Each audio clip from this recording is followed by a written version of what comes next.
मालिकी सजनवाजी प्यारी सत्संग जियो, सत्संगत को मालूम है जनवरी महीना सच्चे मुर्शिद कामिल शास्त्रनाम जी दाता रहबर का अवतार माह है, जन्म माह है। और सत्संगत देश विदेश में अपने प्यार मोहब्बत जैसे अपने सतगुरु के साथ श्रद्धा विश्वास के साथ मनाती है। तो सारी साथ संगत जो भी चल के आई है, बेपरवाह जी के जन्म माह का भंडारा बहुत बहुत मुबारक हो, बधाई हो, मालिक खुशियां दे। यानी अल्लाह मालिक की भक्ति इबादत में अच्छे नेक कर्मों में आप बढ़े चले जाएं। बधाई का मतलब बढ़ना, खुशी का बढ़ना, रहमतों का बढ़ना। तो आप अच्छे नेक कामों में बढ़ोतरी करें, अच्छे नेक कामों में तरक्की करें और मालिक की कृपा दृष्टि के काबिल बनते चले जाएं। यह आपको आशीर्वाद कहते हैं। तो सच्चे दाता रहबर शास्त्रनाम जी महाराज, बेपरवाह साईं, दया के सागर, रहमत के मालिक, इस धरा पे 25 जनवरी 1919 को आए, जीवों को बताया, राम नाम का पाठ पढ़ाया और यह सिखाया कि आप कैसे स्मृति लोक में रहते हुए सुखी रह सकते हैं, कैसे खुशियों का दामन हमेशा पकड़े रखना है और किस तरह इस मृत्यु लोक में भगवान को देखा जा सकता है। इंसान की इच्छा तो आदिकाल से है कि वो सुप्रीम पावर कौन है। पहले भी साइंसदान मान चुके हैं, यानी प्रलय महाप्रलय से, युग बीतने से। तो उनमें सेंसर लगाए गए, चिप लगाई गई कंप्यूटर की, पूरा कंप्यूटर का माहौल था कि वहां जरा से भी कोई तरंग आए और रेज आए, कोई भी कुछ भी एहसास हो, वो सारा मॉनिटर कर रहे थे, कंप्यूटरों में रिकॉर्ड हो रहा था। तो उन्होंने ये माना कि मालिक का नाम जपने वाले बहुत स्ट्रांग होते हैं, जल्दी से वो गमगीन नहीं होते, दुखी नहीं होते। जो जाप करते हैं वो सुबह शाम प्रेयर करते हैं, सुमन करते हैं। तो उन्होंने ये रीडिंग आई कि उनमें सुसाइड की तो नाम मात्र ही भावना होती है, क्योंकि सब मालिक पे छोड़ा होता है। और दूसरी बात, लड़ाई झगड़ा बहुत कम आम दुनिया के मुकाबले। उनके अंदर बर्दाश्त शक्ति गजब की होती है। तो जब उन्होंने कंप्यूटर किए, उन पे फिर किसी चीज का जल्दी से असर नहीं होता। तो ये बातें जब सामने आई तो उन्होंने माना कि ये ब्रह्मांड में कोई अदृश्य सुप्रीम पावर है। हम उसे भगवान, अल्लाह, वाहिगुरु, गॉड कहते हैं। तो सतगुरु मौला ने उसी के चर्चे किए। उस सुप्रीम पावर को आप देख सकते हैं। कोई भी इंसान बस वचन सुन लो कि ये है भाई गुरु मंत्र, इसका जाप करो, ये नियम है, इनके अमल करो, तो आप अपने घर में बैठे, परिवार में रहते उस सुप्रीम पावर को, सबसे बड़ी शक्ति का एहसास भी कर सकते हैं और दर्शन भी कर सकते हैं। तो सतगुरु मौला ने ऐसा नाम दिया, ऐसा तरीका बताया, बड़ा ही आसान। तो जिन जीवों ने सुना, माना, आज तमाम खुशियां हासिल कर रहे हैं, करते रहेंगे। ये खुशियां बढ़ती ही जानी है। ये उनके पवित्र वचन। बेपरवाह जी के पास जब हम आया करते, बहुत छोटी उम्र थी, शायद 4-5 साल, 5-1 साल के रहे होंगे, जब सतगुरु जी से गुरु मंत्र लिया, यानी 72 बुराइयों में पड़े होते। तो सतगुरु से जुड़ के दाने वगैरह निकालते, बड़ा तेजी से। हम भी दिन रात लगे रहते बर्बादी का, आके सुने और कब सतगुरु के दर्शन करें। ऐसी कशिश उनके रूहानी बॉडी में, ऐसा प्यार बख्श देते, कोई तकरार नहीं, कोई द्वैत नहीं, सबसे एक जैसा प्यार। ये नहीं होता कि आप सतगुरु के पास हैं तो ज्यादा खुशी है, या दूर हैं तो गमगीन है, नहीं। चाहे आप पास हैं चाहे दूर हैं, वचनों पे जितना अमल करते जाओगे खुशियों में लगातार बढ़ोतरी होती जाएगी, ब्रेक नहीं लगते। पास वाले भी लूटते हैं मालिक के नजारे, दूर वाले भी लूटते हैं। लूटते वो हैं नजारे जो वचनों पे अमल करते हैं। तो अमल करना सीखिए, लड़िए मन जालिम से। इस भंडारे में सदगुरु के जन्म माह में, अवतार माह में, यह सोच लीजिए कि हमने 31 बुराइयां छोड़नी ही छोड़नी है कम से कम। असल तो 62 छोड़ो रोज की 2 बुरी आदत है, मैनर नहीं है, मैनरलेस है, या जो भी चीजें आपको लगती हैं, मैं वचन नहीं मानता, हुक्म के बिना चलता हूं, मनमर्जियां करता हूं, वो चीजें छोड़िए, कोशिश कीजिए। भाग्यशाली जीव होता है। परम पिताजी के पास एक बार कुछ सज्जन, हमें ख्याल में नहीं कहां से थे, हम भी मिलने बैठे, गुफा में बैठे हुए थे, तो बेपरवाह जी से वो पूछने लगे, पिताजी ऐसे ऐसे ये काम करना है। तो बेपरवाह जी ने एक दोहा बोला, एक वैसी शब्द कहे कि जेड़ा कम करना लोड़ीदा हुक्म ले लिए गुरु जी। तो ऐसा एक शब्द, एक दोहा शायद बेपरवाह जी ने बोला कि भाई ये तो आप भागों वाले हो जो आपको टाइम मिल रहा है, हुक्म मिल रहा है, वरना फकीरों के पास कहां टाइम है कि किसी को हुक्म देंगे इन वचनों पे चलो, इन पे ना चलो। क्योंकि वचनों पे चलने की प्रेरणा सतगुरु देते हैं, फकीर देते हैं सत्संग में, पर अलग से आज्ञा मिलने का जिसको टाइम मिल जाए। बेपरवाह जी कहते भाई छोटी सी विंडो भी रखो तो भी पूछ लो तो अच्छी बात है, अगर आपको समझ ना आ रही हो तो बड़ी खुशी हुई। हम तो जो भी कार्य करते, ट्यूबवेल वगैरह या जो काम उस समय करते, बेपरवाह जी से पूछते, हम नहीं बोला करते थे। हमारे संगी साथी कोई होते उनको कह देते भैया आप पूछ लो, तो हम कभी भी नहीं शायद बोलते थे, बस दर्श दीदार के आशिक थे। बाद में सतगुरु जी ने जब अपने पास ही बुलाया, अपना रूप ही बना लिया, तो बात अलग है, फिर तो चुप नहीं रहते थे, पूछते रहते थे, हर बात करते थे। हाँ, क्योंकि फिर तो हमसे ही बातें होती थी, हमसे ही चर्चा ज्यादा होती थी, हर किसी की चर्चा होती। तो उस सतगुरु मौला का जितना शुक्राना करें उतना कम, पर मजा होता है वचनों को मानने का। बेपरवाह जी ने जब हमें बुलाया, शायद ही ऐसा कभी किसी फकीर ने किया हो, एडवांस में ही ये लिखवा दिया, पूरा लिखत में भी शायद ही कोई लिखता हो ऐसी वसीयत या ऐसा चीज कि हमारे जीते जी सब कुछ इनका, सारा कुछ बेपरवाह जी ने ये शब्द डलवाए, ये करवाया, हमें पास बिठाया।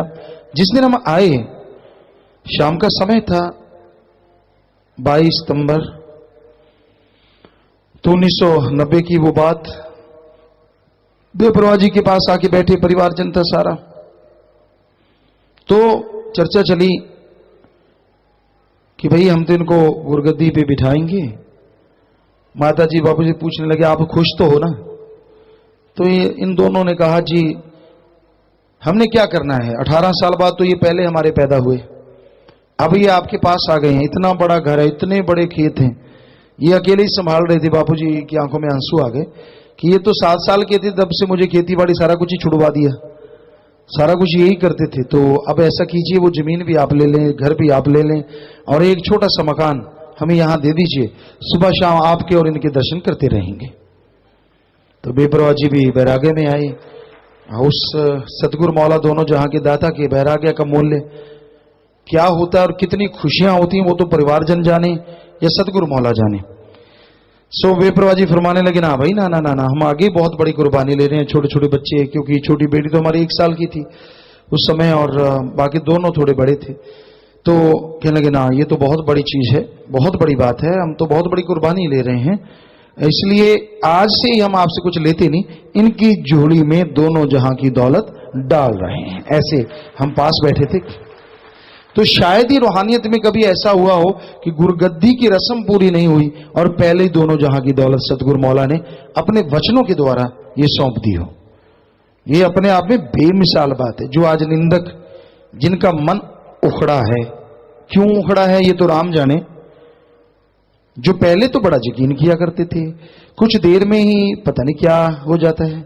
शायद माया रानी का चक्कर है, लोभ लालच का चक्कर है, या उनका मन उनको गिराता रहता है, सुमरण करना नहीं, सारा दिन काम वासना क्रोध लोभ मोह अहंकार मन माया, सातों में से कोई ना कोई तो उनके ऊपर छा ही जाता है ना, तभी आदमी भ्रमता है। तो बेपरवाह जी ने गुरगद्दी दी, तो उसी समय हजारा लाल जी भक्तराम जी होते थे, उनको बुलाया हम थे, शायद मोहनलाल था, कुछ शायद धर्मराज, इनमें से कोई थे, ख्याल में नहीं। कहने लगे इधर आ भाई, ऐसे ऐसे करके हुक्मनामा बना के ला। क्या बना के लाए? कहने लगा जी मैं क्या लिख सकता हूं? कहने लगे बस ये लिखना है, हम थे, हम हैं, हम ही रहेंगे, इनको हमारा रूप ही मानना है, तू लिख के ला। एक दो लाइनों में सारा कुछ लिखवा दिया। उन्होंने लिख के लाए। उस दिन शाम को शायद हम फिर बैठे थे, सामने पढ़ा, धीरे धीरे पेपर कहते इधर पास पास, धीरे धीरे पढ़। कुछ लाइनें उसने सही नहीं लिखी थी, उनको सही करवाया, नहीं यहां ये नहीं, ये होना चाहिए। और हमें बड़ी हैरानी होती है यहां खड़े हो के या लोगों को बताना कि कुल मालिक है, वो तो दोनों जहां के दाता हैं जी, और फिर ये कह देना कि उनकी यादाश्त नहीं थी, उनको तो पता ही नहीं था, ये तो किसी ने और ही लिखा है, किसी और से ही पास करवा लिया। लानत दुर्फिटे मुंह ऐसी गुरुमुखता पे, पता नहीं किस बात पे गुरुमुखता कहलाते हैं। एक तरफ मेरा सतगुरु दोनों जहां का दाता है, क्या वो कभी यादाश्त हो सकती है उसकी दूर? वो इतना अनजान।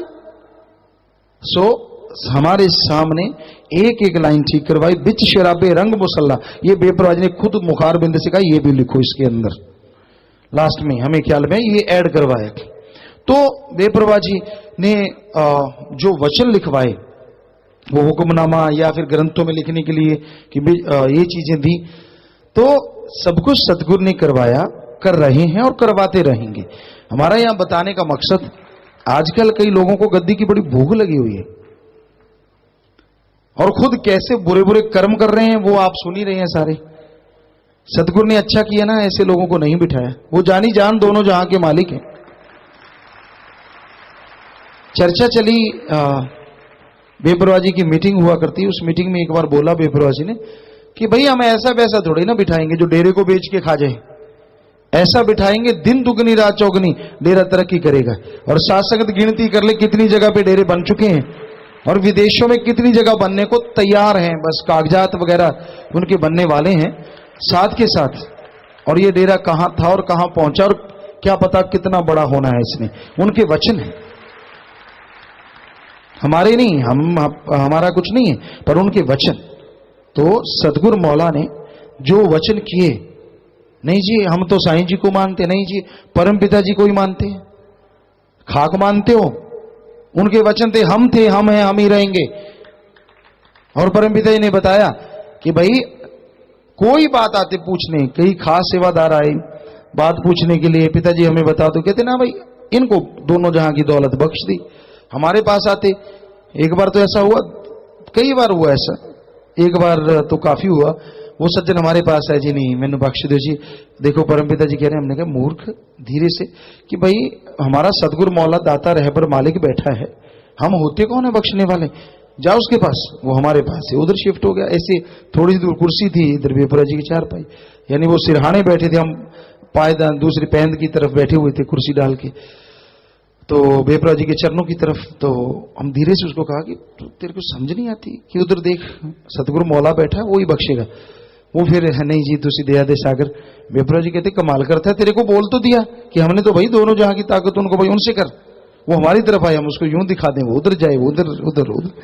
इतना मतलब 2-3-4 बार ये प्रोग्राम चला, तो वो बीच में लेट गया, कहता जी दोनों ही माफ कर दो मुझे। तो बेपरवाह जी हंस पड़े, कहते जा हूं तेन माफ है, कोई गल नहीं।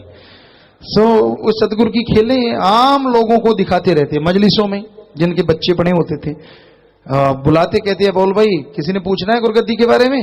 हम बैठे ऐसे हाथ कर कर 2-3 बार कम से कम, यहाँ बड़ा पीपल है उसके पास 50 नंबर कमरा होता था, या वो जितने नंबर उसके पास मजलिसें थी, तो 2-3 बार बेपरवाह जी ने वचन किए।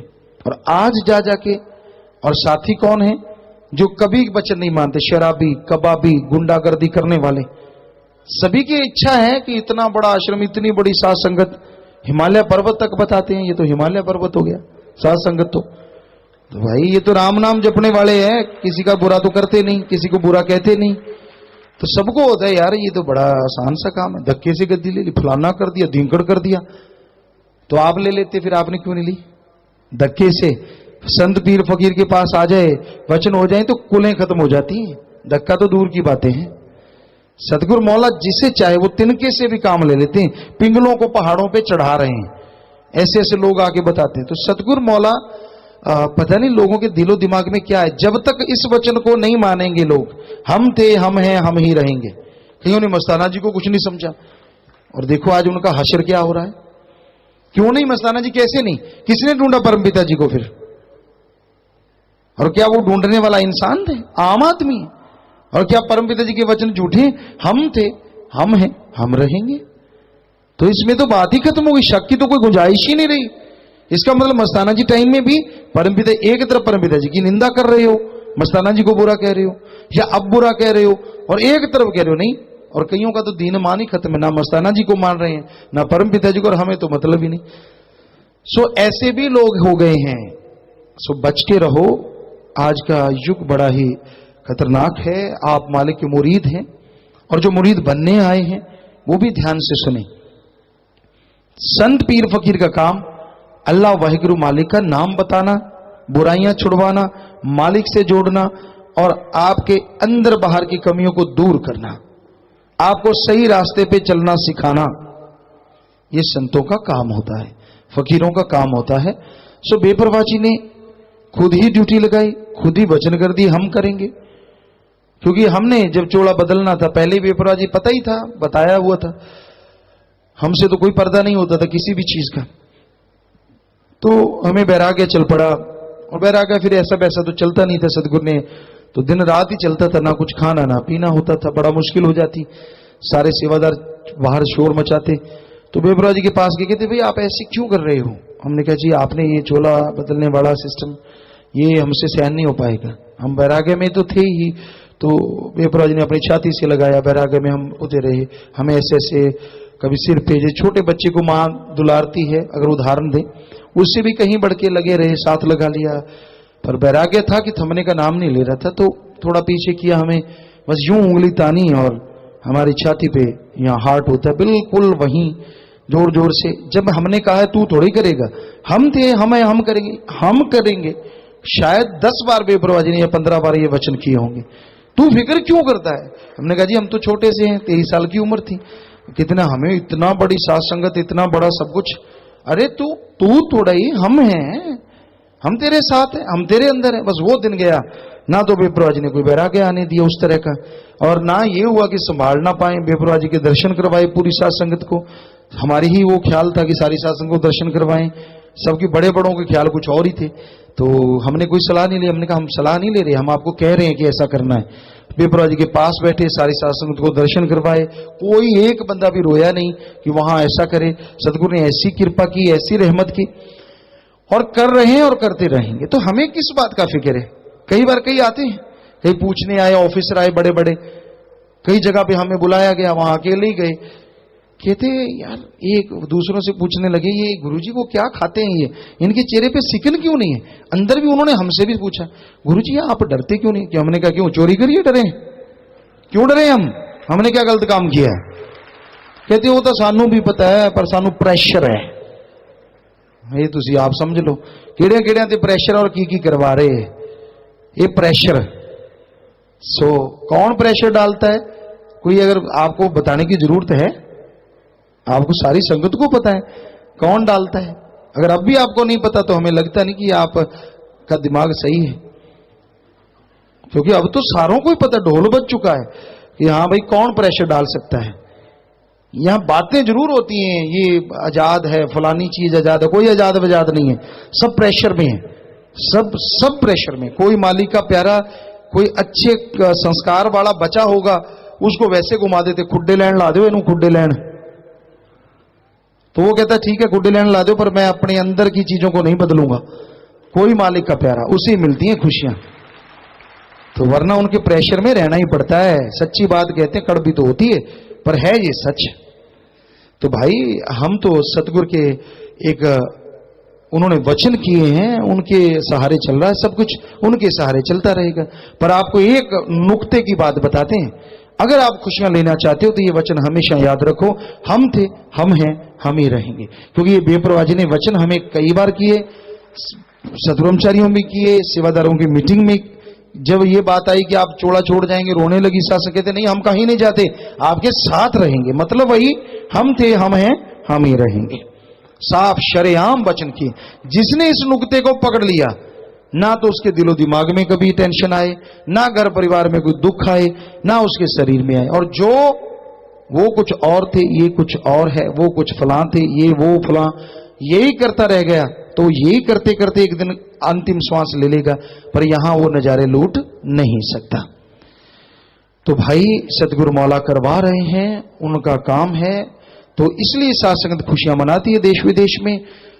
नरकों जैसे घरों को स्वर्ग जन्नत बना दिया, सारे नशे छुड़वा दिए, बुरे कर्म छुड़वा दिए, नेक इंसान बना दिए। बुरे काम करने वाले आज भक्त बने बैठे हैं।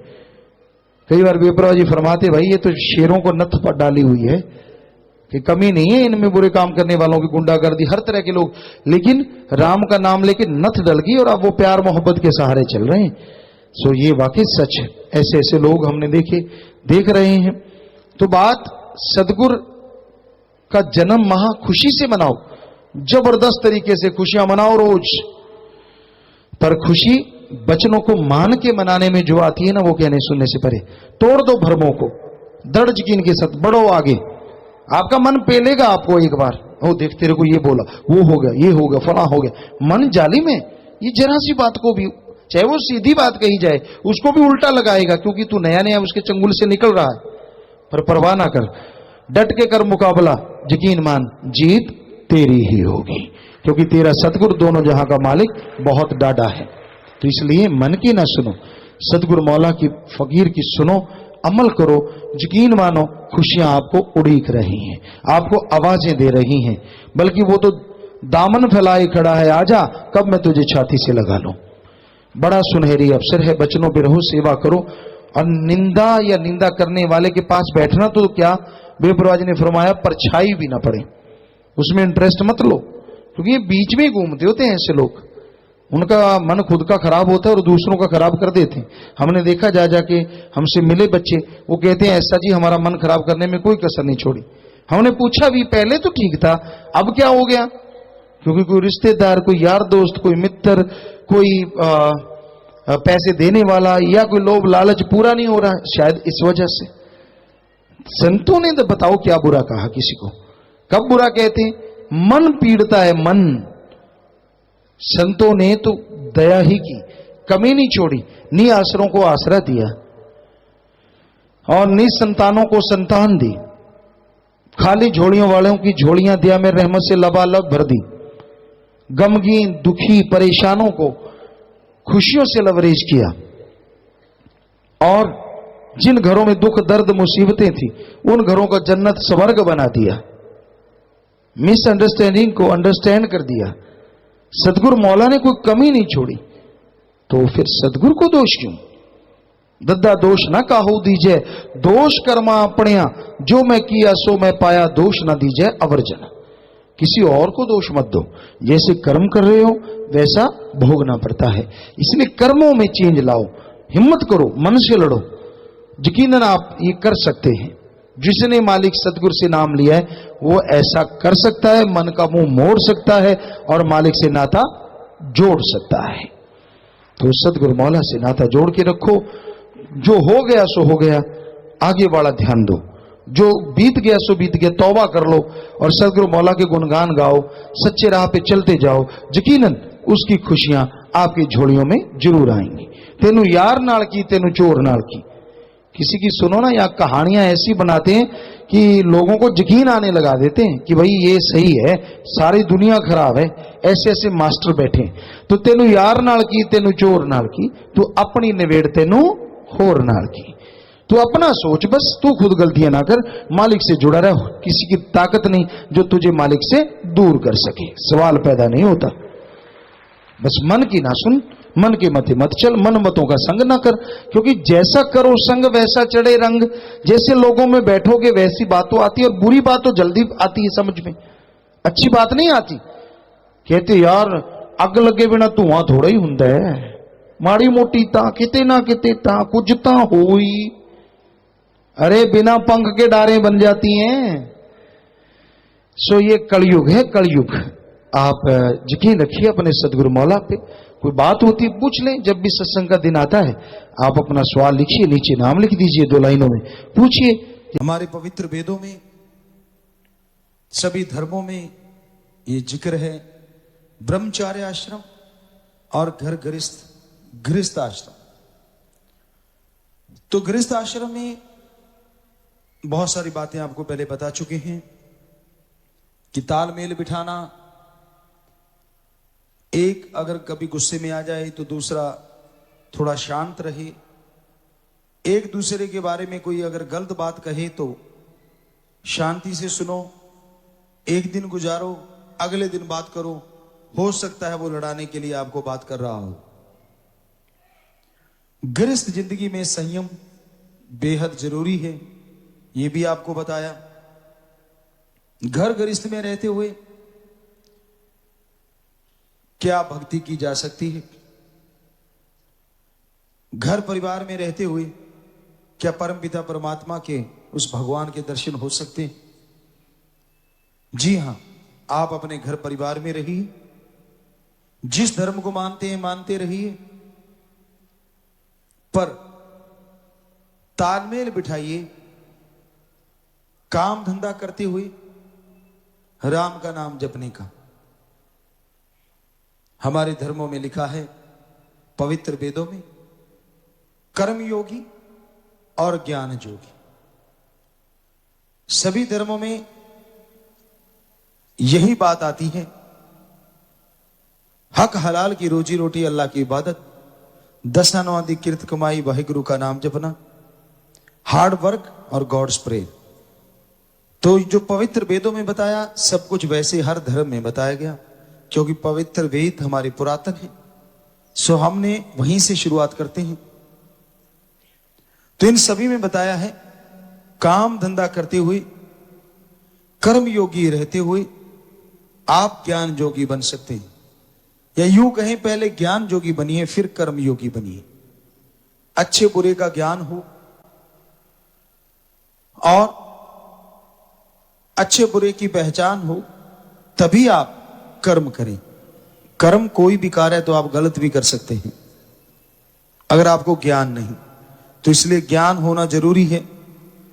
जब तक ज्ञान नहीं होता तब तक मालिक की कृपा दृष्टि के लायक आप नहीं बन सकते। ज्ञान के बिना कर्म सही नहीं है। ज्ञान जब होता है पता चलता है कौन सा कर्म सही है, कौन सा कर्म गलत है। तो ज्ञान योगी होना कैसे संभव है?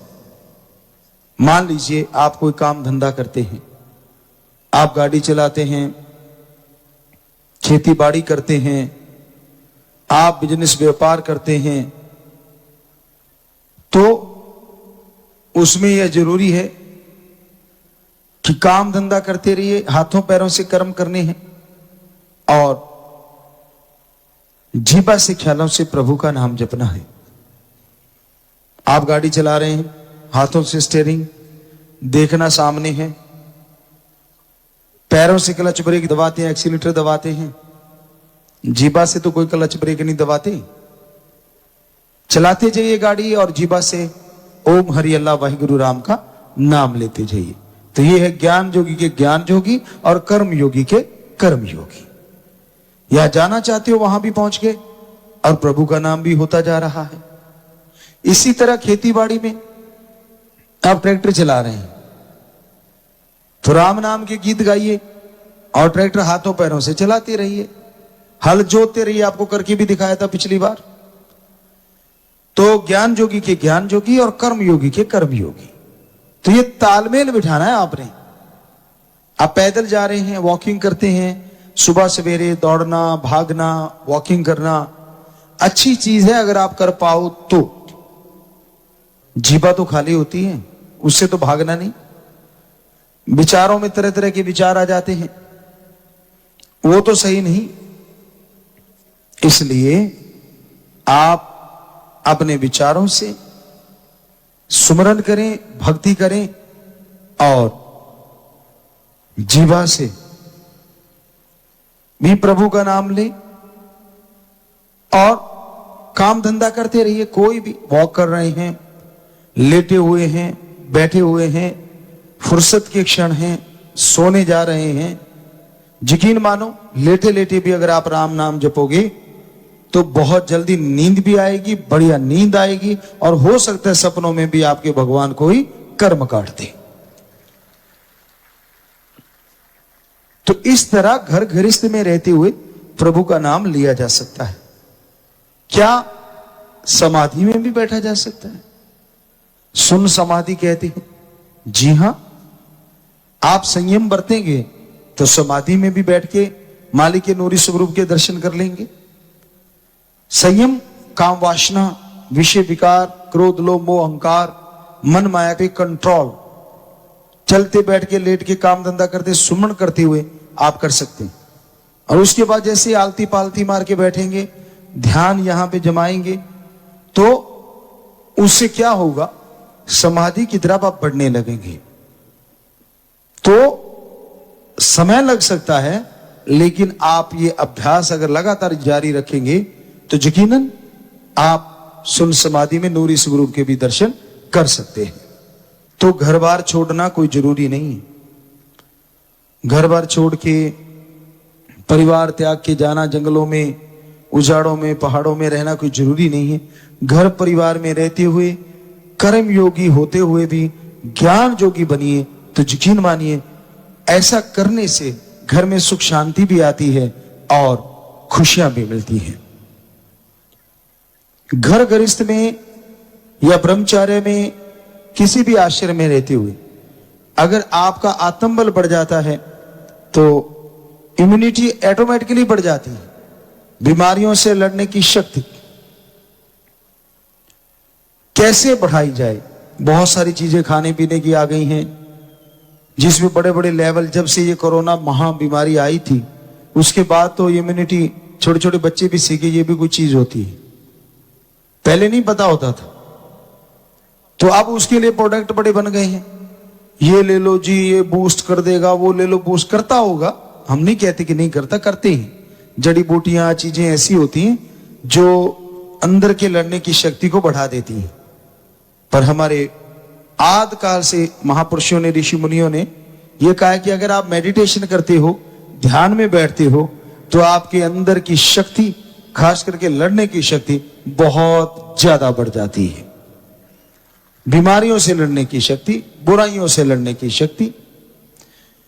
क्योंकि राम नाम से आपको बहुत रोज ही बताते हैं कि डीएनए के सेल पावरफुल होते हैं। डीएनए पावरफुल होते ही दिमाग को मैसेज करता है, और दिमाग सारे शरीर को कंट्रोल करता है। सारा खेल ही दिमाग का है। 40 साल के बुजुर्ग भी देखे हैं और 80 साल के जवान भी देखे हैं। ये सब दिमाग का खेल है। सोच लिया, ओहो बूढ़े हो गए, हिला नहीं जाता, बस नरसात के साथ ही बूढ़े होने शुरू हो जाते हैं। और ये अंदर धारण कर लिया कि नहीं, वो एक पता नहीं कैसी, किसी ने शायद फिल्म में बोला होगा, पता नहीं सुना है, बूढ़ा होगा तेरा बाप। तो अंदर भावना, एक ऐसी जज्बा ऐसा रखो कि हाँ नहीं, मेरा शरीर तंदुरुस्त है, मैं सही हूं, एक्सरसाइज करो, सही काम धंधा करो, साथ में राम का नाम जपो। ये धर्मों में लिखा है। प्रभु के नाम का सुमरन और शारीरिक मेहनत, योगा या कोई भी कड़ा परिश्रम आप करते रहिए तो यकीन मानो आप के अंदर की जो लड़ने की क्षमता है वो बढ़ती जाएगी, आप शक्तिशाली होते जाएंगे और बीमारियों से आप जीत हासिल कर पाएंगे। तो ये ब्रह्मचार्य में, घर गृहस्थ में रहते आप कर सकते हैं। इसके लिए कुछ अलग से करना नहीं होता। जीवा ख्यालों से मेडिटेशन, गुरु मंत्र का जाप करना है। जैसे जैसे आप जाप करते जाएंगे वैसे वैसे आपकी आत्मिक शक्ति बढ़ती जाएगी। जैसे जैसे राम नाम की भक्ति करते जाओगे वैसे वैसे आपका चेहरा नूर से भरता जाएगा, शरीर में शक्ति आती जाएगी और अचंभित हो जाता है इंसान, दंग रह जाता है। ये कैसे पॉसिबल है कि आदमी की शक्ति ज्यों की त्यों रहे?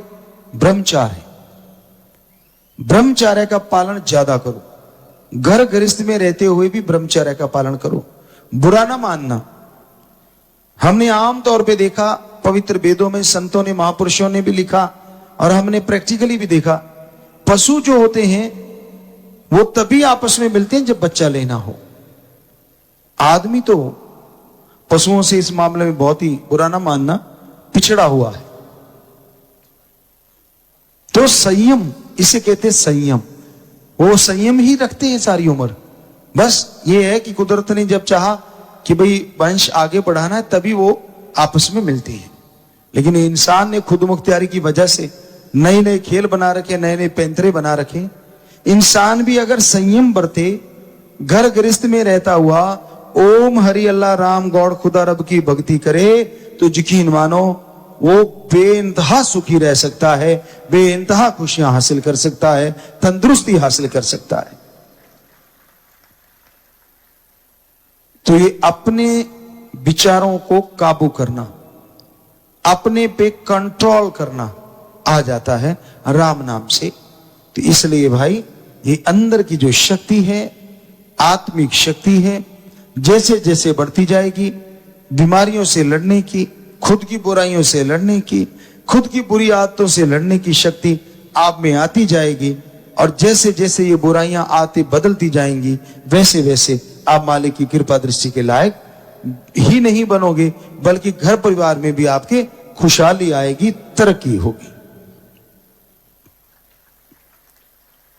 तो घर गृहस्थ में रहना पर संयम हो, संयम दोनों पार्टियों में होना चाहिए, पति पत्नी में। अदरवाइज ढांचा बिगड़ सकता है, अदरवाइज झगड़े हो सकते हैं, अदरवाइज रिश्तों में खटास, शक और पता नहीं क्या क्या चीजें आ जाएंगी और रिश्ते टूटने की कगार पे पहुंच जाएंगे। हां, दोनों में संयम हो, जो कि सुमरन से हो सकता है। राम नाम, अल्लाह वाहिगुरु गौड़ खुदा रब की भक्ति से ही संयम आता है। और संयम एक ऐसी चीज है जो बेइंतहा इंसान को खुशियां देती है। तो घर गृहस्थ में रहते हुए संयम होना ही चाहिए। ब्रह्मचर्य में तो ये परफेक्ट होता है अगर कोई ब्रह्मचर्य का पालन करे, पर घर गृहस्थ में सुमरन के द्वारा, भक्ति के द्वारा कंट्रोल किया जा सकता है अपने विचारों को, अपने ख्यालों को। आदमी का दिमाग विचार शून्य नहीं होता, कुछ ना कुछ अंदर चलता ही रहता है, चलता ही रहता है। और हर आदमी की मन की इच्छा पूरी नहीं होती। यह नहीं होता कि आपने जो सोच लिया वो पूरा ही होगा, ऐसा संभव नहीं है। हां, जो आपके लिए अच्छा है वो तब पूरा होगा जब आप संयमी बन जाओगे, जब आप प्रभु के नाम का सुमरन करोगे, तब आप मानने लगोगे कि प्रभु ने जो किया ठीक था, जो कर रहा है ठीक है, और आगे जो होगा वो ठीक होगा। ऐसा सोच लिया, समझ लो भक्त बन गए। अदरवाइज अगर आप तरह तरह के विचारों की, प्रश्नों की दीवार खड़ी करते रहते हो भगवान के सामने, उससे होता कुछ नहीं, लेकिन आपकी भक्ति मार्ग में बाधाएं आनी शुरू हो जाती हैं। तो भाई सुमरन कीजिए, कर्म योगी ज्ञान योगी बनिए, चलते बैठ के लेट के काम धंधा करते हुए सुमरन किया करो। और कई बार जैसे बच्चों ने कहा था कि गुरुजी वो कौन सा तरीका है जो दौड़ने से वजन कम होता, आज हमने वो आपके लिए डाला भी है फोन पे कि कैसे वो दौड़ना चाहिए, कैसे वो स्पीड होती है। ना वॉकिंग है ना दौड़ना है, बीच का थोड़ा सा, तो आप उसको जंप लेके चलने का एक तरीका होता है। बाकी आप फॉलो कीजिए, ये तो हमारा खुद का आजमाया हुआ परफेक्टली असरदार है। करना तो आपने है, वो आपके हाथ में है, उससे वजन लाजमी उड़ता है। लेकिन ये थोड़ा ही ना है कि सिर्फ ऐसा करने से वजन उड़ जाएगा, वो करके 5 आरपीजे रगड़ दिए वजन तो दुगना हो जाएगा। तली चीजें खा गए, घी दूध का इतना सेवन कर लिया, तो खाने पीने भी कंट्रोल करना बेहद जरूरी। भूखे मत रहो, चेहरे की रौनक उड़ जाती है। ये नया सा एक वर्ड आया, डाइटिंग। हम डाइटिंग पे हैं और मुंह सूख के वो, मतलब क्या कहें, बुरा लगता है, बच्चे बुरा मनाएंगे, अजीब सा हो जाता है, जैसे आम का ऊपर का सारा चूस लिया जाए और नीचे गुठली सी रह जाती है, अजीबोगरीब सा हो जाता है। फिर कहते ये क्या हो गया? तो बच्चों, भूखे रहना कहां, क्यों अपने आप को सजा दे रहे हो? खाओ, खा के कम करो, जितना मर्जी सलाद खा लो, बॉडी वेट इंटू 10 ग्राम आप फ्रूट खाओ। तो इस तरह से अगर खा के कम हो जाए तो ज्यादा अच्छा नहीं? आपके मिनरल्स भी पूरे हों, चेहरे पे भी कोई फर्क ना पड़े और वजन भी कम हो जाए। तो इस तरह से बात वहीं पे आती, घूम घुमा के संयम, खाने पीने में भी संयम रखना हो। सामने सामान देखा टूट पड़ते हो। फिर आगे से पूछो, कई भारी बच्चे आते हैं, बेटे बेटियां हमारे, पूछते हैं उनसे, बेटा मोटा कैसे हो गया? कहता पता नहीं गुरुजी। अरे ज्यादा खाता होगा। ना जी, मेरे तो पानी भी लगता है। उन्होंने कहा पानी लगता है? बेचारे गरीब पानी पीते ज्यादा, उनके तो नहीं लगा। तो असली सामान तो बताना नहीं ना, क्या क्या खा जाते हैं सोने के बाद माँ बाप के। यह जागते हुए भी दांव लगा जाते, देखा कोई है तो नहीं, मुंह में सीधा पार ऊंट की तरह अंदर ही सीधा। कहीं तो चबाते ही नहीं, कब्जी हो जाती है, फिर अलग चक्कर पड़ता है। क्योंकि ज्यादातर चबा के भोजन, पवित्र वेदों में लिखा कि भोजन जो है खाने पीने की चीज, उसको पियो, यानी इतना चबा दो कि वो पानी की तरह हो जाए। और पानी को खाओ, सिप सिप करके आराम से पानी पिया करो, जल्दबाजी ना किया करो। तो भाई हमारा काम बताना है, मानना आपने है। मानोगे तो भगवान जी के वो संत पीर पैगंबरों ने जो लिखा, उनके द्वारा बताई हुई बातों से खुशियां जरूर मिलेंगी।